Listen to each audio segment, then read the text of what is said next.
Hello, everybody, and welcome to this week's episode of the Inner Insights podcast.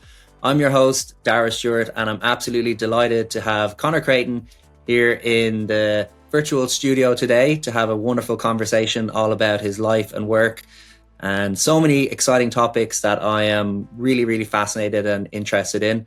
Conor, you're very, very welcome. Thanks, Dara. Lovely to chat to you and to be in your virtual studio.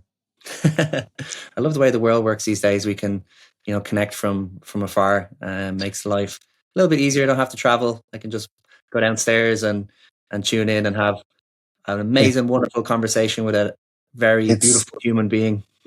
It's a blessing for the lazy amongst us. It really is. Yeah, that's just it. Work from home. That's what I say to my parents. I'm working from home, and they're kind of dubious about that. On the DOS. Yeah. Conor, you have many strings to your bow. Author, meditation teacher, coach. I think you were a journalist as well at one point, probably still are. I'd love for you to introduce yourself to the audience today. Yeah, thanks, Dara. I suppose, like writing is sort of the thing that, if there was some sort of red line that sort of connected everything I've done throughout my life, it's always been writing, journalism and books and even now kind of like writing for like text that comes up on reels, or writing for podcasts and things like that. It's always been words.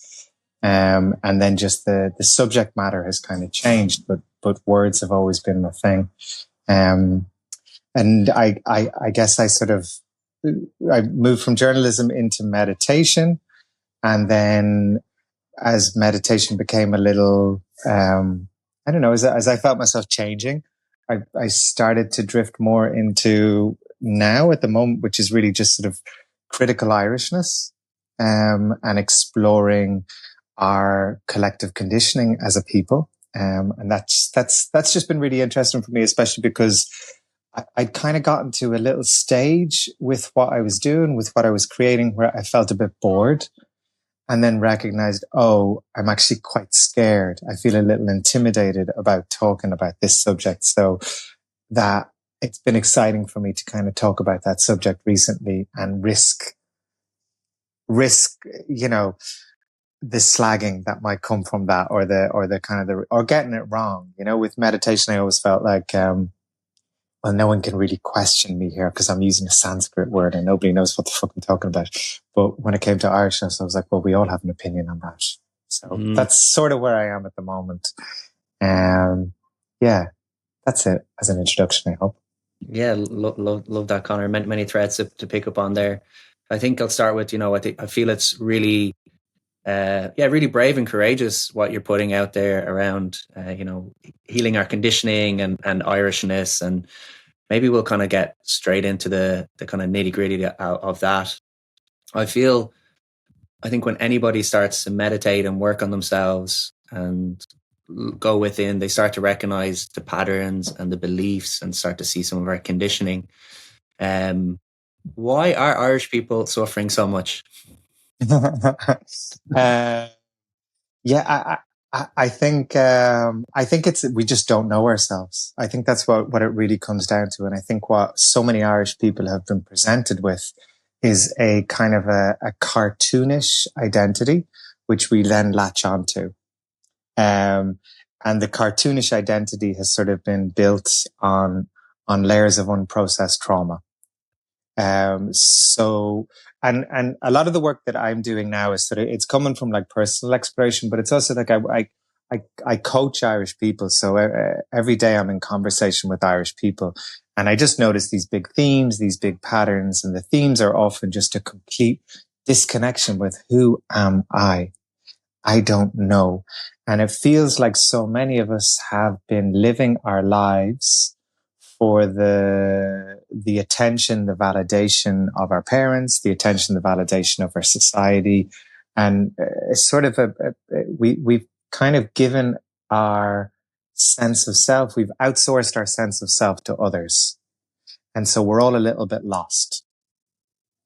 And I think what I'm trying to do at the moment is I'm trying to help people connect to an identity that is exclusively their own, but it's also interconnected to all of us. Mm.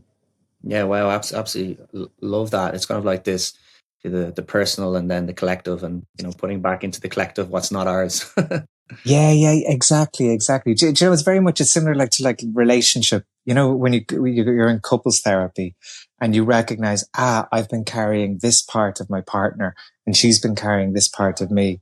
So how about we just create a little, how about you take what's yours and I take what's mine and we work with that? Do you know, and in the same way, there's like a codependency with a relationship. I feel to a certain extent, we have a codependency with Ireland. And releasing some of that codependency allows us to be more authentically Irish. Mm, yeah, amazingly put. I feel like on a personal experience for me over the last number of years, I've done a lot of traveling, a lot of work on myself. And it's really the first time kind of somebody said to me, wow, you don't seem Irish.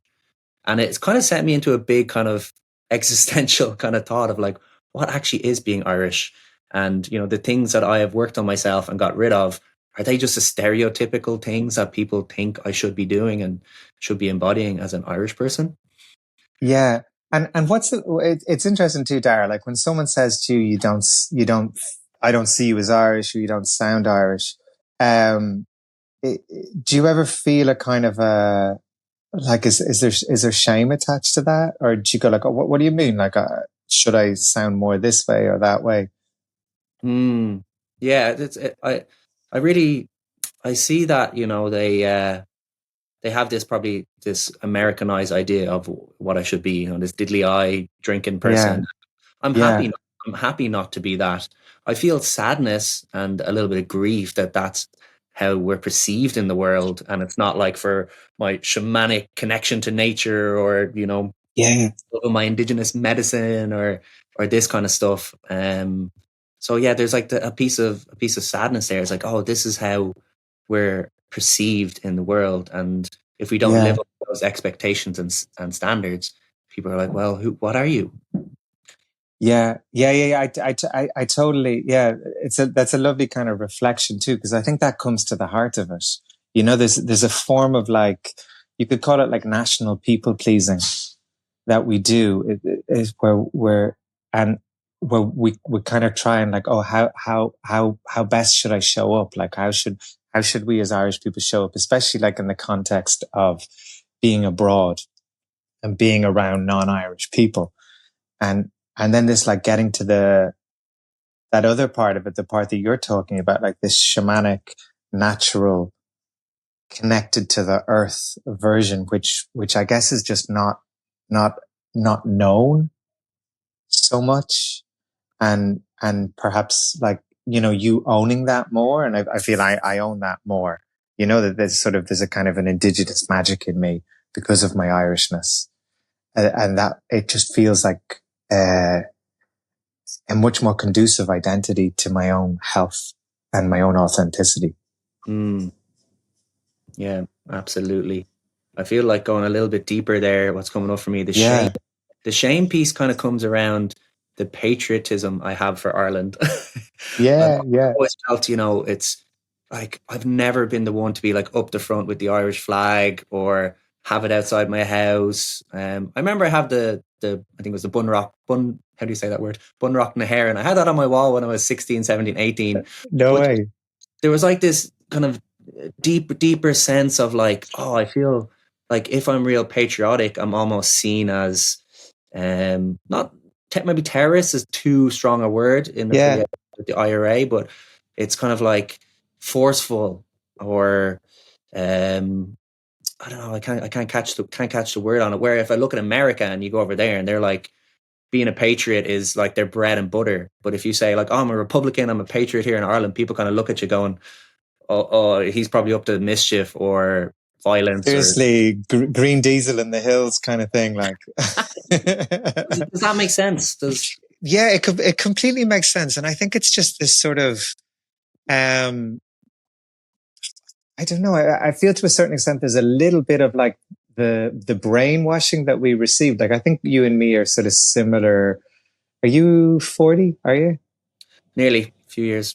Yeah, well, I think like kind of like similar generation sort of stuff where we probably would have grown up at a time when um, the IRA was sort of like akin to like the devil. You know, this sort of, it was like a dangerous word to mention in a lot of households and things like this. And even the idea of like republicanism or pride or patriotism all seemed like they were connected just to violence, rather than what I feel is growing now and is emerging now is a real just love of land, Mm. and like a love of, of the earth that we seem to grow out of, and the people who've grown out of it too. Like that's when when I sort of connect to sort of my relationship with Ireland, it also kind of, it doesn't really, the flag seems to me like some sort of weird adoration, like some sort of weird decoration. But like the thing that I love is the smell of the place, coldness of the water, you know, the earthy feeling between your fingers, like how it is when Irish people speak to each other. You know, these things that seem way more, beyond, they seem more symbolic than political, Mm-hmm. in a sense. Yeah. Yeah, absolutely. Yeah, I really feel that. And for me, the language and connecting back to the language and this kind of Yeah, rhythmic harmony that we have in the Gaelic language, and then also the music, and kind of stepping totally. more and diving more into that. It's like this is all very resonant for and real, and not kind of political or what's the word, kind of manufactured. It's not the Yeah, silly green hats and stuff. It's like, no, that's the totally. real. Yeah. Like I feel there's a sort of there's a material Irishness, which we're all aware of. You know, it's the flag, it's et cetera, like the political struggle. And then there's a magical Irishness, Mm, which is just our deep kind of intuitive connection, like our huge sensitivity. Like I work with lots of people from different countries, but the thing that I always notice about Irish people is we are like gifted / cursed with this phenomenal sensitivity, which means like that we kind of like, we have a natural connection to creativity and art. Like that sensitivity allows us to do that. But it also means that like the world can be a tough place for us because of our mm, sensitivity, because we feel so much. mm. Um, and I think that's a distinctly Irish thing that I notice.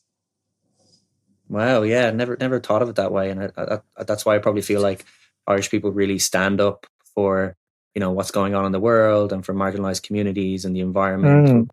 We're Mm, quite a we have quite a like I don't know, a protest spirit, or yeah. what's I'm looking for, kind of a We're justice. empathic, I think, as well. Yeah, and just fairness is so huge to us as well, and I think it's because of our familiarity with unfairness and our familiarity with trauma. That like, I mean, lots of people are talking about this. Like, so much of our connection to Palestine is like revisiting old ancestral wounds in us, you know, and perhaps understanding for the first time what it's like to have been ethnically cleansed and so on. Yeah, Yeah, and that's absolutely huge. It's kind of like a lot of that is really coming to the forefront around like accepting that we were one of the first countries to be colonized by the British. Like, we were the experiment, and that the famine that we had in Ireland, famine, was yeah, actually genocide. And on Gort Moor was, the big hunger where all of the food was yeah, taken out of the country. We had enough food in that time to yeah. sustain a lot of people, but it's kind of like owning and rewriting the narrative of our history and our culture and our traumas. And then that has to be felt, and I've seen that in circles where people are, crying for Ireland and crying for the family Yeah, ancestors, and it needs to be felt. yeah, and you know, I think sometimes, you know, there's sort of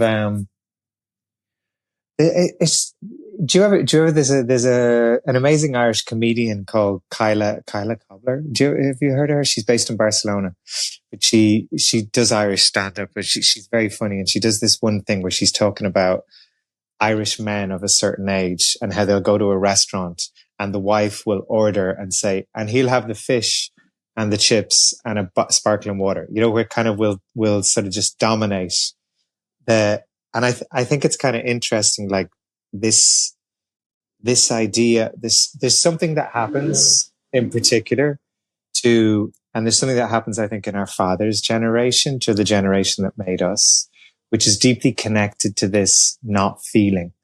You know, it's almost like they switch off, they disappear from the lack of crying, from the lack of like connecting with a feeling.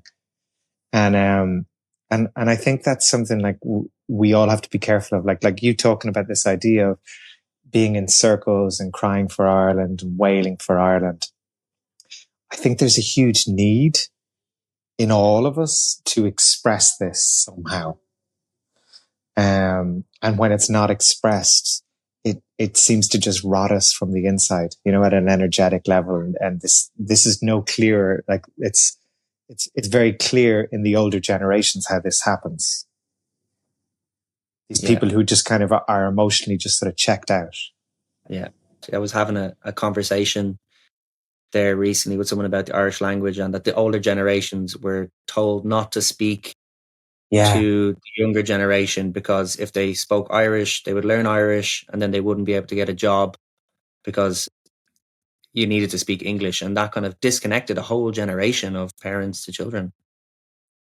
Yeah, like amazing. Like, do you have much Irish? Not much. I grew up dyslexic, so languages are always very tricky for me, especially Irish. I think French was a bit better, but I couldn't get my head around some of the vocab and the rules. And I had good Irish teachers. I felt very strict Irish teachers, and really wonderful, because I think they knew the power of the language. But for me, it was too vulnerable to be trying to speak it in front of friends and that kind of thing, in front of lads. And definitely a big piece of shame I recognize on the Irish language for me growing up. So it's been nice to start to reclaim it to some extent. Yeah, that's lovely. I don't have a huge amount of Irish myself, but I'm always I have like a couple of like little cousins who go to Gael schools and stuff like that, and they're all, you know, you see them like their homework books and they're doing like their history as Gaeilge, they're doing geography as Gaeilge and all that. And you're like, oh, that's so cool that they just have this resource. It's amazing. I love the work of Mancon. I feel like because of him, you know, reading his books, listen to Land speak, and the others, it's really reignited something in me, because I really love this idea of place names and the energy that places hold, and kind of the language and the music that comes through the land. And I feel like it's a big doorway back to our ancestors and to our land and to our kind of magic. Totally. I think as well, I've noticed myself on a few occasions, like in the last couple of years, as the sort of the new age world kind of, you know, using some of the Celtic kind of holidays, the Celtic holy days, is, you know, and you see like influencers from different countries talking about Bealtaine and like mispronouncing it, like, and Bealtaine and stuff like this, you know, and like have noticed like a huge like anger coming up in me, like how dare they kind of do this, and which is just clearly like me, just kind of like clearly like a desire in me to kind of claim some of this language as well, and jealous that they are just doing it, you know, and jumping into it and making a hames of the pronunciation. Yeah, it's like it's bad to cultural appropriate certain cultures, but not some cultures. Yeah, exactly. Yeah. I love the way I feel like the Celtic calendar is becoming more resonant for people, and tuning into the cycles and the seasons. And one thing I really love about this journey back into like the ancient stuff is that we have so much there. We have so much richness there in our own culture as Irish people. And what I found is a lot of Irish people go abroad to India, like myself, or Peru, or, you know, Colombia or Brazil, and they're looking for other cultures to try and find, you know, a sense of meaning or self. But we have lots here in our culture. Like it's just the deep shame. Like I remember sort of, I don't know. I like so much that I've kind of understood about my Irishness has been just by living in other cultures.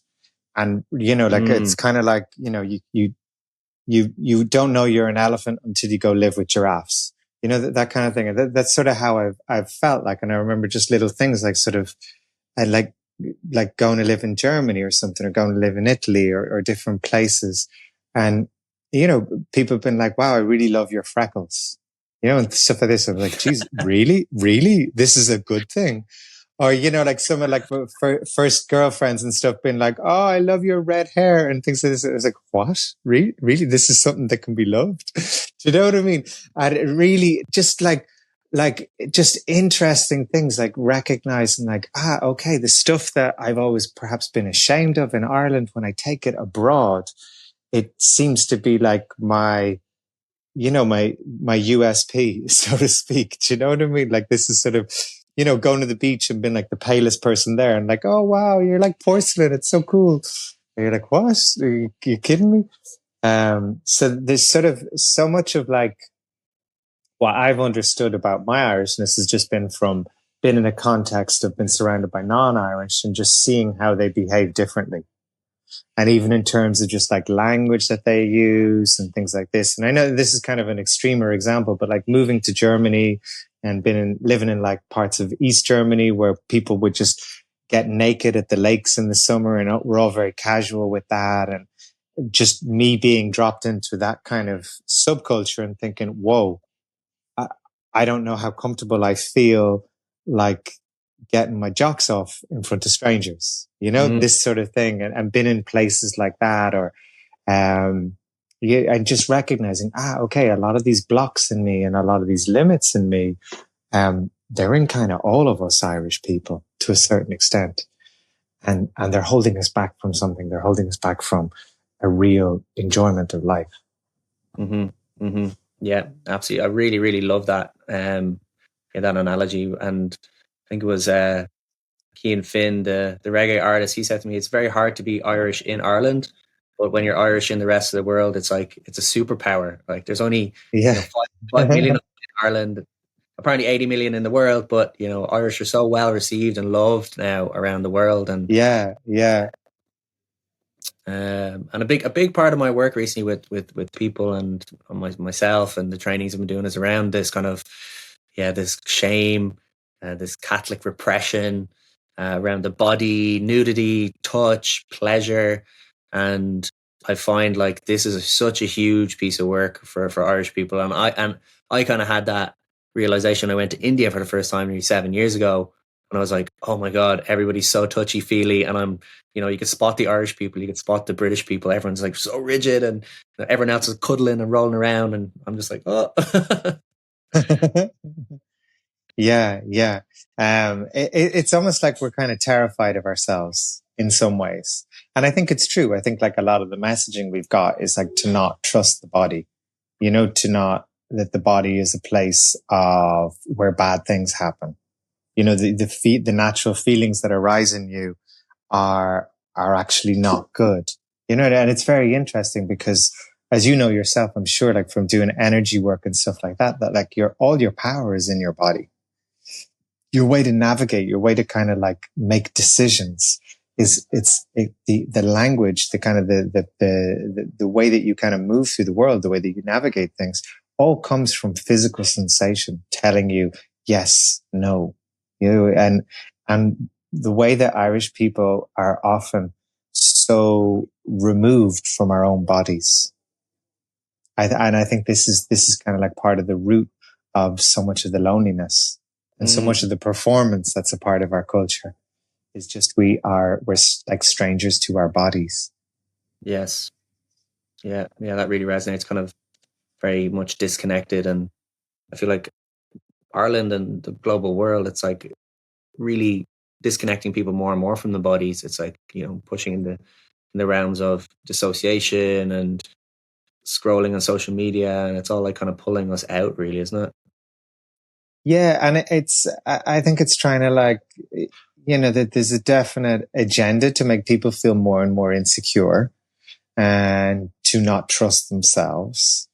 And, whereas, you know, from my experience and the experience of kind of like how I work with is sort of when you develop this relationship with your internal world and you develop this relationship with your own body, that's the surest way to protect yourself in the world, because it connects you to your psychic capacities. It connects you to your extra sensory abilities and so on and so forth. And without those things, you have no defense. You have no way of knowing. It's, you know what I mean? If you're not in control of your own attentions, somebody else is in control of it. It's sort of as simple as that. There's no neutral place for attention. It's either you are the manager, the master of your own attention, or somebody else is. And no doubt, if somebody else is the master of your attention, they're like leaking things from you. They're stealing something from you energetically. Wow, that's such a powerful point. I think that hit home for me recently, or a good few years ago. It's like if you're not paying for the product, yeah, you are the product. You know, it's like totally, yeah.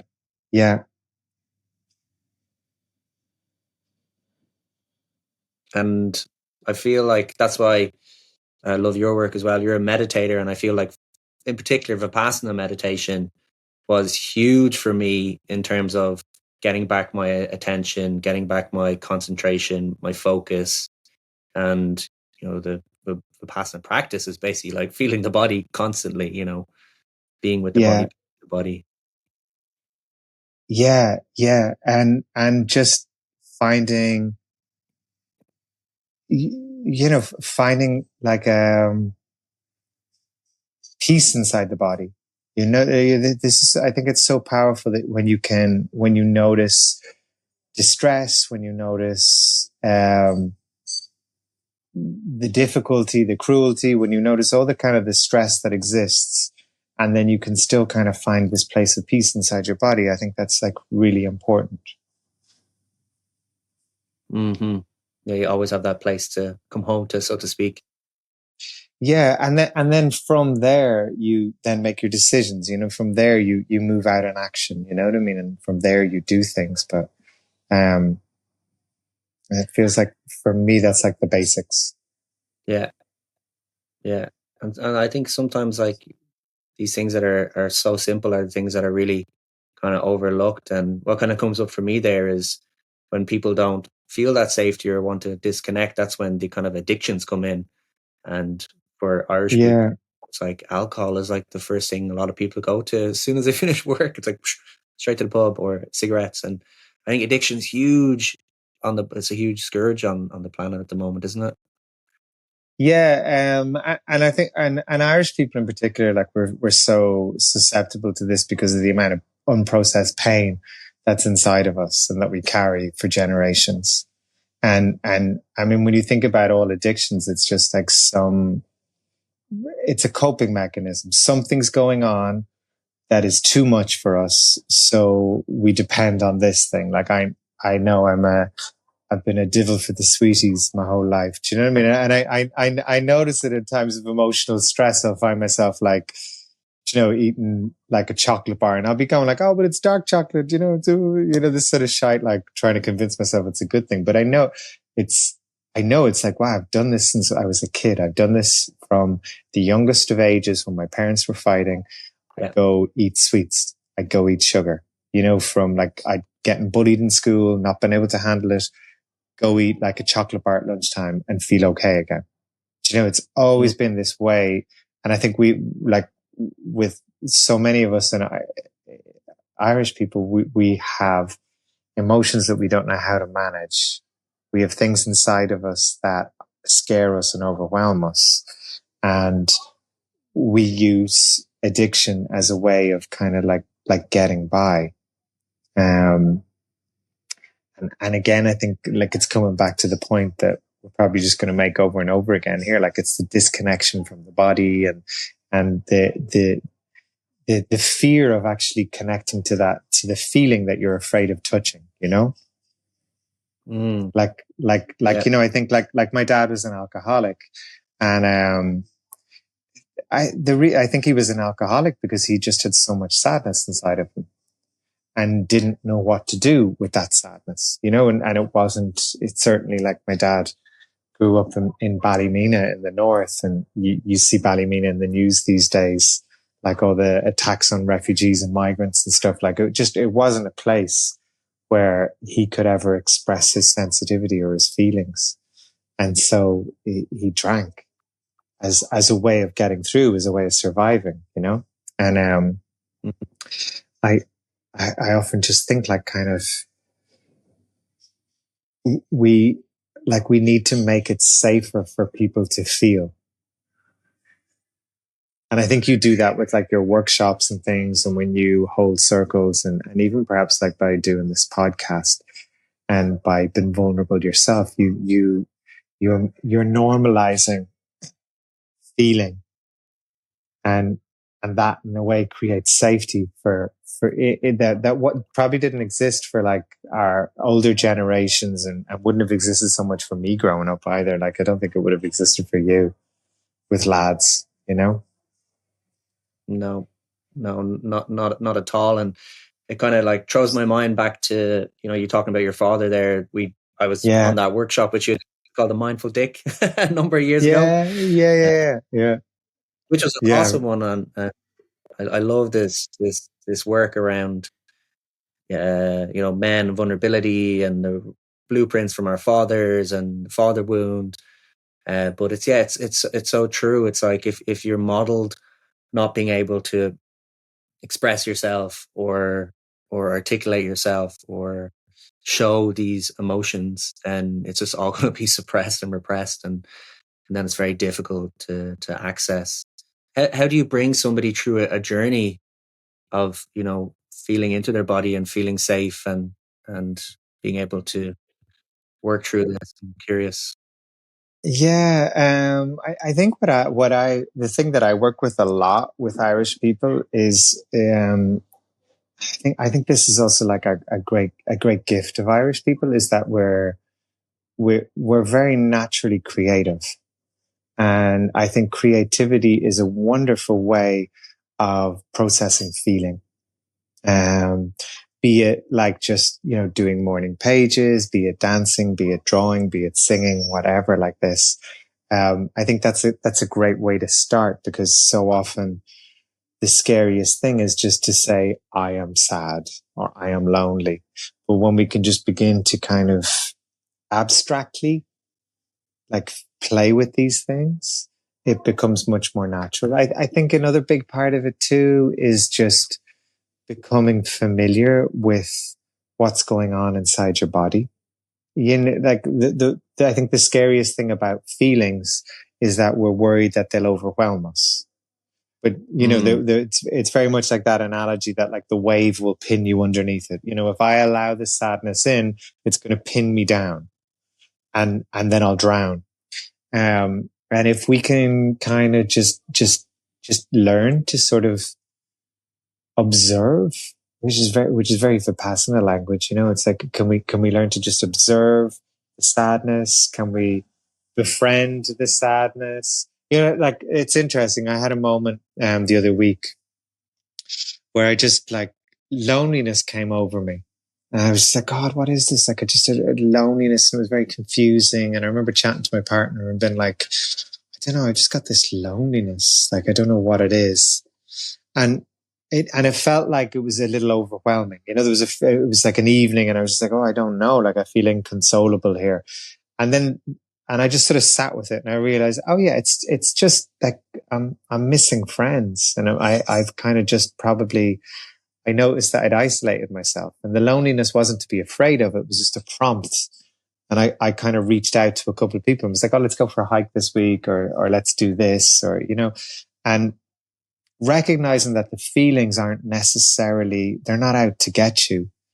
They're out to actually just open you up to another direction, or what is needed for your system, Um, and I feel like having that relationship with feelings, using them as kind of like signposts rather than this like terrifying emotional storm that might come out of nowhere and knock you off your feet.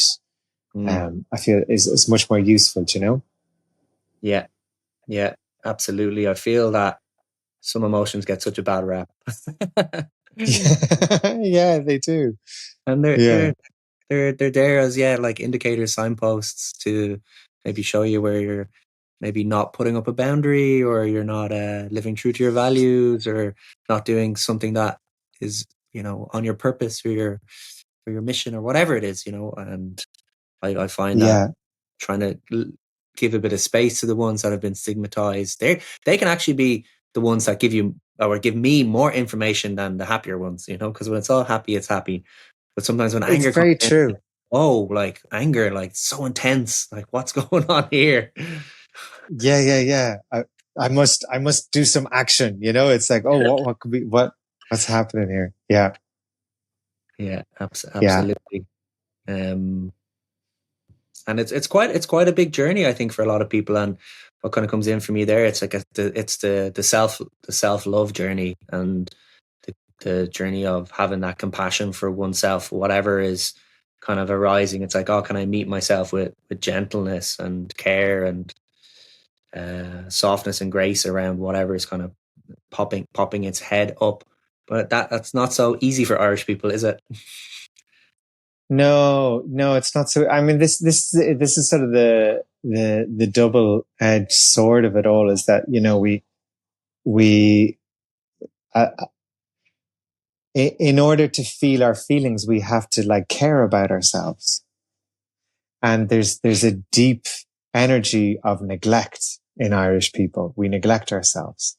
Um, and we neglect our health, we neglect our needs, we are world champions of like deprioritizing what we need, and I think that's the beginning, is sort of like it's like we've all been warned against the dangers of being selfish, or having notions, or putting yourself first. Yeah, in order to heal, you do need to be selfish. You do need to sort of have notions, and you do need to prioritize yourself. So we're kind of like, again, we've been like brainwashed to not only like not do the work, but to sort of imagine that the work is a bad thing to even want to do. To take care of yourself is in its own way like terribly selfish. Sorry, I got a dog pulling at cables here. I was going to say, sure, doesn't he love himself? Look at him over there. Yeah. Seriously. Yeah, exactly. Like I remember when my book came out, and there was an article in the Sunday Independent, and the headline was, "This man loves himself." And it was all connected to the Truth About Love book. And I think if I'd lived in Ireland, I would have like wanted to bury myself under a rock with that headline, But having lived a little bit away, and sort of maybe become a little bit tougher from living away, it wasn't so bad. Yeah, I think there's a lot of stuff that's kind of like really encoded in our culture, like the tall poppy syndrome, or what's the other one, putting your head above the parapet, or loving your Yeah. loving yourself, which are all Loving like, yourself. yeah, if these are all really awesome things, when you Yeah. kind of go away and you see people are like, yeah, get yourself out there, be big, take up space, back yourself.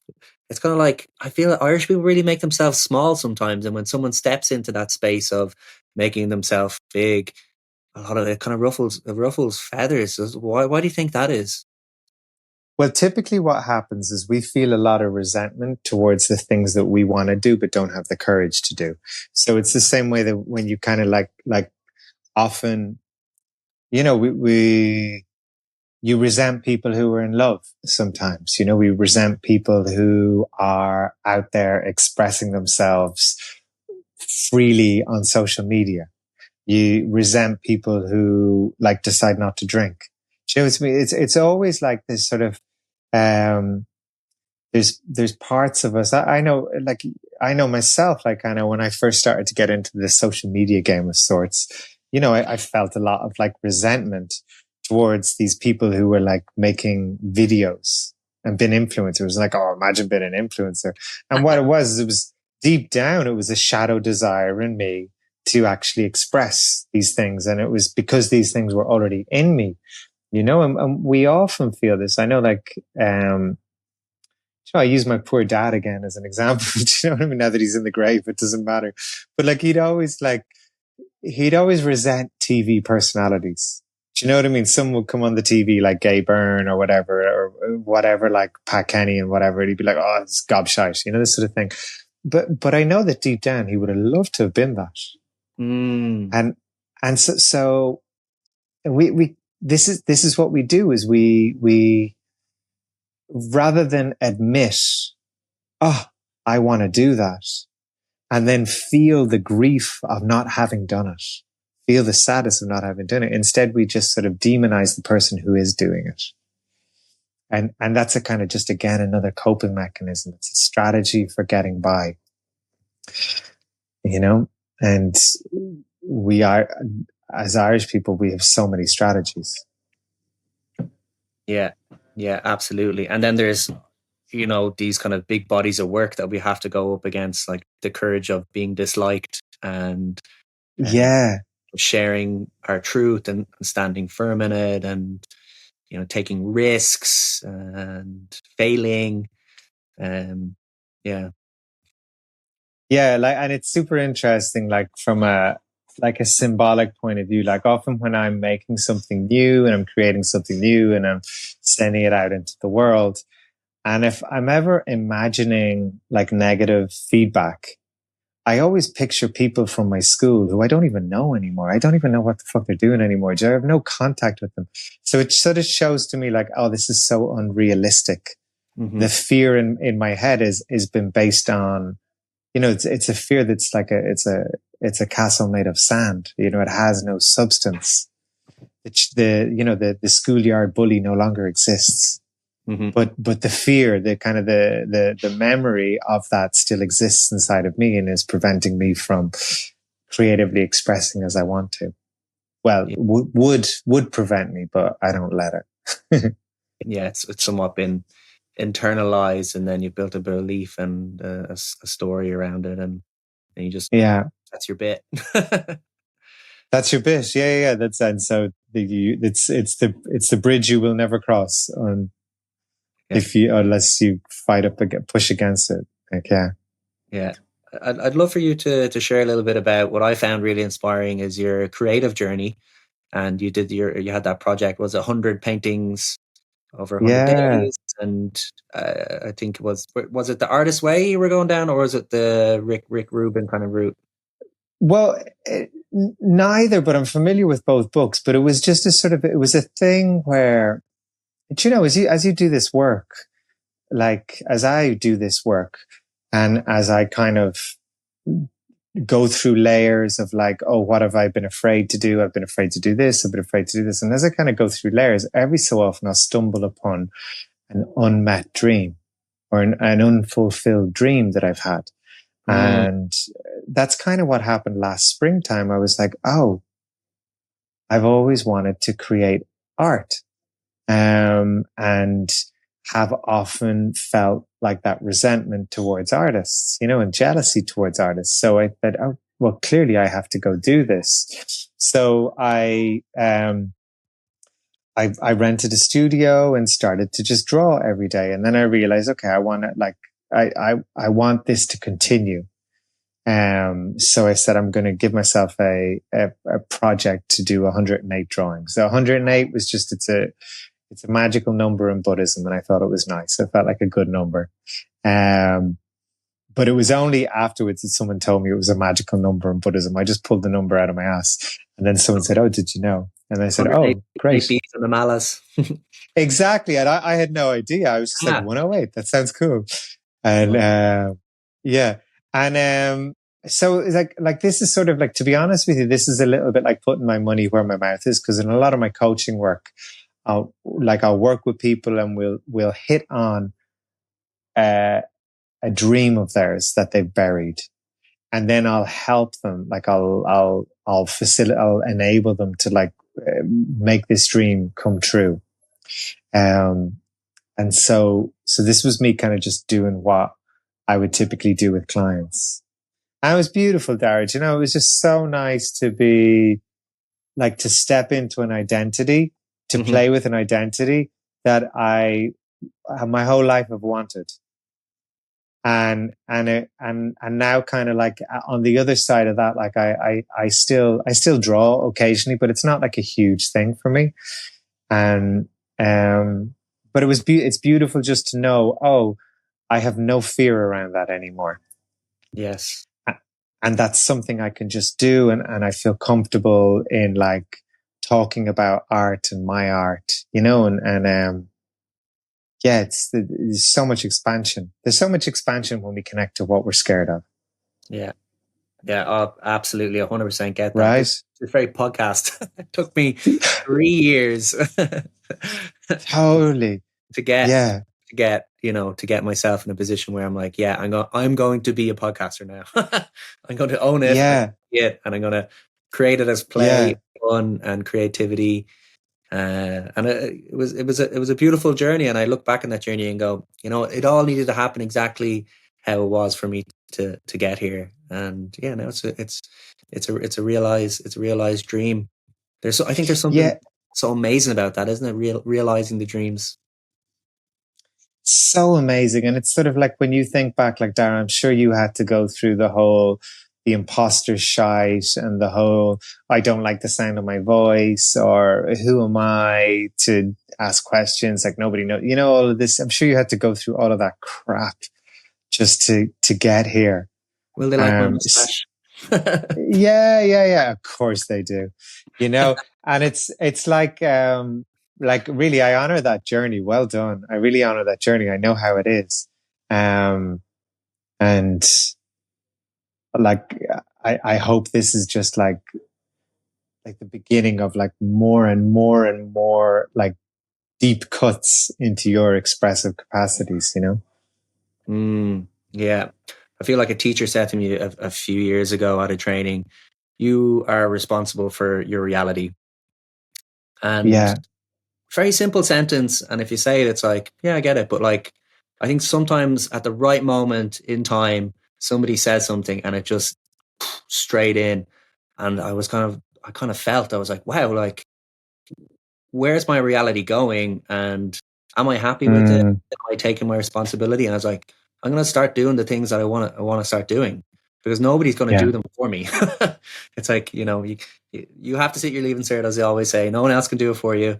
If you want that, Yeah. if you want that trip, if you want to go to Everest Base Camp, if you want to hold an exhibition, if you want to do photography, it's the only person that's going to do it is Yeah. you. Yeah. Exactly. Yeah. Yeah. Very true. And I think there's something quite empowering in that, isn't there? It's like taking taking life by the Lee Road. Yes. Yeah. Yeah. And also like, this is where like, I think as well, another thing that's sort of like, to come back to the Irish thing as well, is another thing that we're quite disconnected from is healthy anger. Mm. Cause I feel there's nothing really, there's no greater stimulus for creation than healthy anger, right? When you go like, this is wrong, or I have been wronged, and I am going to like assume my position in the world. I'm going to do this thing that I want to do. Like, how dare this conditioning in me tell me that I can't do that?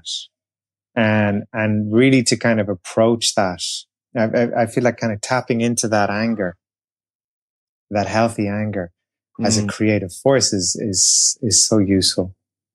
But we kind of have a bit of our anger either comes out in like horrific abuse, or it just comes out in some sort of in disease inside our bodies in Ireland. That's sort of been my experience with so many of us. The anger is like when our bodies attack themselves with disease and shit. Mm. Yeah, the kind of the shadow side. I think in Chinese medicine, it's like the liver, I think, holds the anger, and boozing and drinking Yeah. happens to the liver. Yeah. It's like you Yeah. want That's to interesting. switch that part off. I love this idea of kind of clean anger or sacred rage, and channeling Mm, as kind of forces for good. And expression and yeah, letting these emotions move through. Yeah, it's like it's really interesting. The Mindful Dick, the workshop that you were a part of, that came about from me being part of a group of men, and we were putting together a workshop, and then the other men went and created a workshop and launched it and without me and didn't tell me.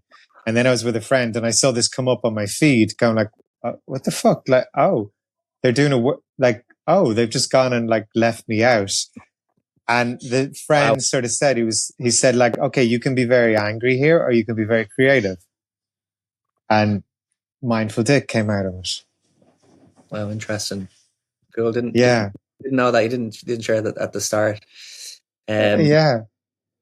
Before we start to move into the end of the podcast, it's absolutely flown by. I can't believe it. We'll definitely have to do another round. But I'd love for you maybe to comment. We were talking a bit about men there. What do you see is really, what are the challenges and the struggles you see that men, Irish men or broader, are kind of going through at the moment? Have you caught any patterns, maybe in relationships as well? Because I'm really fascinated how there's definitely a wedge in relationships right now. It's like, I feel I know a lot of people in their mid-30s that are single, not finding partners, a lot of shadow, a lot of clashes. Yeah.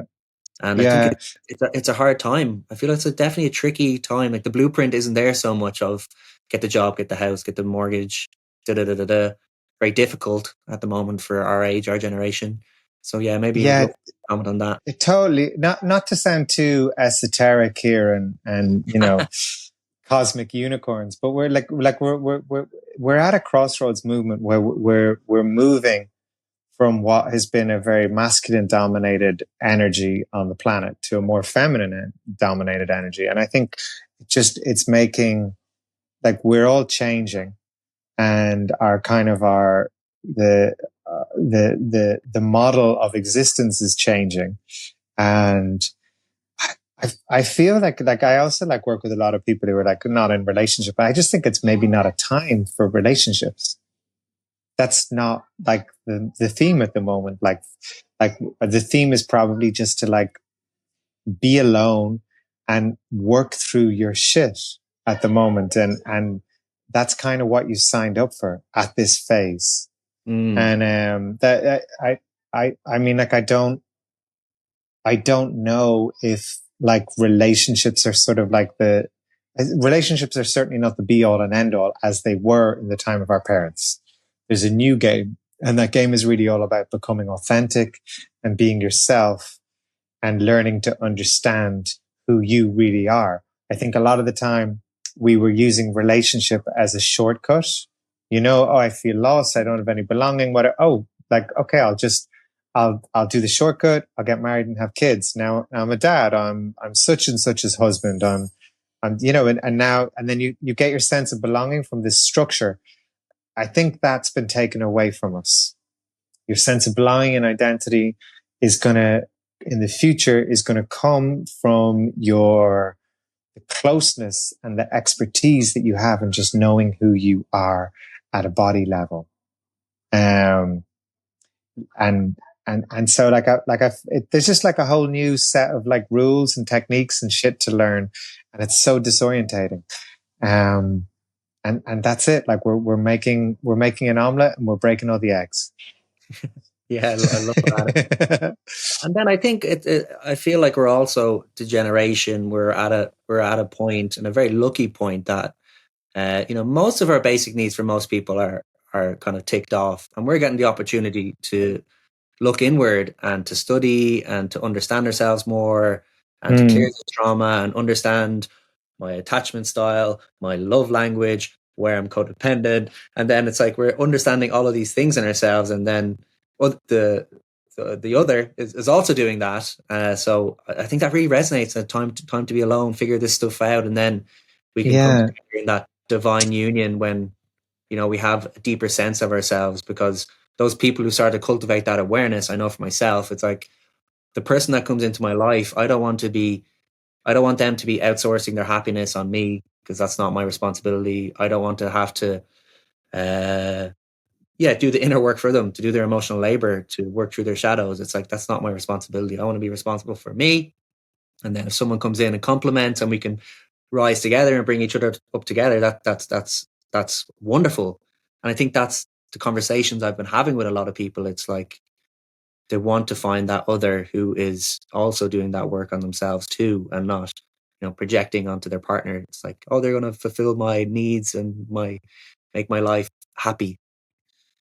Yeah, exactly. Yeah, I think exactly. Like the relationship is going through a revolution at the moment. And it just so happens that like when I think about my friend circle and things like that, and there's so many of like my friends who won't have kids. They won't have children. And I think like when I was a kid growing up, if you met someone who didn't, like a couple who didn't have kids, you go, why didn't they have kids? It was so weird. Yeah. And now just like a lot of people are opting out of parenthood. A lot of people are opting out of like cohabitating. It's just a real revolution. And the only way through this revolution is to connect to your own authenticity and really know yourself. Yeah. And as well, people are exploring polyamory and open relating. Totally. There's a Yeah. whole realm of, not just this monogamish or monogamy framework that we've been kind of handed down for our parents. It's like, oh, there's actually alternate styles of relating, and maybe we're going to try a few on for a few years and see how that goes, and experience the highs and lows of all of those, and maybe something will click and maybe something won't. Yeah. Yeah, exactly. Yeah.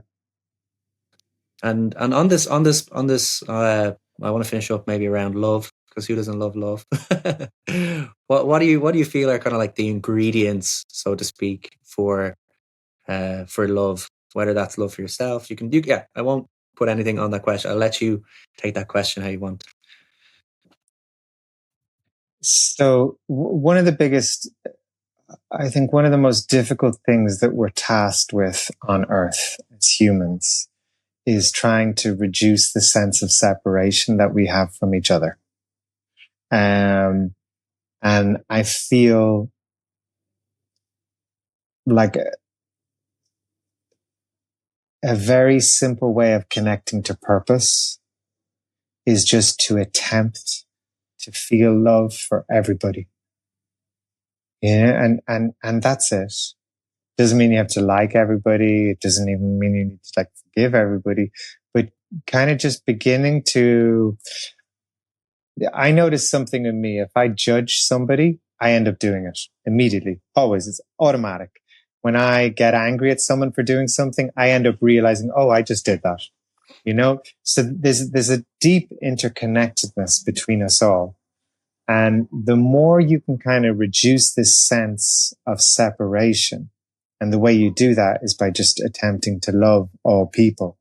And it begins in your partnership. You know what I mean? I'll sometimes be in an argument with my partner and I'll go, I am so right here. I am so fucking right. I'm not letting her off the hook. And I recognize, I'll go like, well, not always, but sometimes I recognize, I'll go, who gives a shit if I'm right? It doesn't matter. It doesn't matter. It's really not important. I could be on the other side arguing her point in another week's time. It's just, it doesn't matter. Reduce the separation, Mm-hmm. That for me is the essence of love. Say again? That for me is the real essence of love. Yeah. Yeah. I think that's very powerful in a world that is very polarizing at the moment and creating more separation. It's like, how can we, break that and see the beauty and divinity in each other, so to speak. There could be a reflection. Yeah. It could be you next week on the other side of the earth. Yeah, totally. Yeah. That kind of quote that's deeply embedded in my brain from Ram Dass. It's like, love everybody and tell the truth. Mm-hmm. Yeah, it's good. So, Conor, is there anything you'd like to share or talk about before we start to wrap up? Any final words? Just beautiful wisdom. Just to thank you. Lovely to chat to you this afternoon. And well done making the podcast, and long may it serve you. Thank you, Conor. I really appreciate those words. They mean a lot. So what's kind of coming up for you next? I know you just launched a course. What's happening? What's in the works? And where can people find you if they want to connect in with you? My website is conorcreighton.com, and then my Instagram is Conor Creighton. I have a Patreon community for the last year, and that's just like been a sort of a little spiritual community where we can talk about some of the things that I wouldn't usually talk about in very public places. So it's kind of going a little bit more into like the wisdom culture and some of the magic stuff. And it's great. That's been like one of the nicest things I've got involved with, and it's so lovely to have a smaller community to work with there. And yeah, that's it. Probably draw a little bit. Amazing, Conor. Well, thank you so much for your time. Big respect for the work you're doing, working on healing that deep Irishness that we all have. So bringing the healing to this beautiful land and all the other people that you help and support. Yeah, just really respect your work, admire your work, inspired. So thank you so much for your time today, for being on the podcast. And thank you all to the listeners. If you made it this far, congratulations. Please share, like, and you can support this work by subscribing to the newsletter. If you want to find all the links to Conor's work, they will be in the show notes. And again, Gura Mila Magat, Gra More. Thank you, Conor. And yeah, big love and peace.